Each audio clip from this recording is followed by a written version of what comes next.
पुराने ज़माने का शहर मक्का, गर्म रेगिस्तान के दरमियान बसा हुआ एक मुक़द्दस शहर। यहाँ लोग काबा के पास रहते थे, लेकिन अक्सर लोग अल्लाह को भूलकर बुतों की इबादत करने लगे थे। काबा के अंदर और उसके गिर्द कई बुत रखे हुए थे। लोग उन बुतों के सामने झुकते, उनसे मदद मांगते और उन्हें अपना माबूद समझते थे। इसी शहर में अल्लाह के आखिरी नबी हुजूर सल्लल्लाहु अलैहि वसल्लम लोगों को एक सच्चाई की तरफ बुला रहे थे कि इबादत सिर्फ एक अल्लाह की होनी चाहिए। कुछ लोग इस पैगाम को समझकर ईमान ले आए, लेकिन ज़्यादातर मुशरिकीन मक्का ने इस दावत को कबूल करने से इनकार कर दिया। मुशरिकीन को डर था कि अगर लोग अल्लाह की तौहीद को मान गए तो उनके बुत और उनकी ताकत ख़त्म हो जाएगी। इसी मुश्किल वक्त में अल्लाह ताला ने एक अजीम सूरा नाजिल फरमाई, सूरा इब्राहीम। इस सूरा का सबसे पहला पैगाम था लोगों को अंधेरों से निकालकर रोशनी की तरफ लाना। अंधेरा कुफ्र और जहालत का था, जबकि रोशनी ईमान और हिदायत की थी।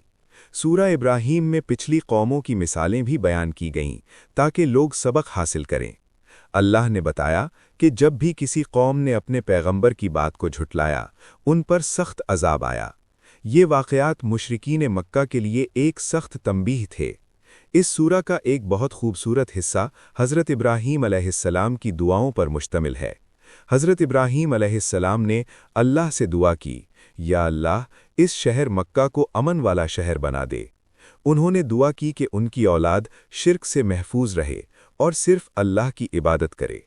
हज़रत इब्राहीम अलैहिस्सलाम ने ये भी दुआ की कि उनकी नस्लों में नमाज कायम रहने वाली हो।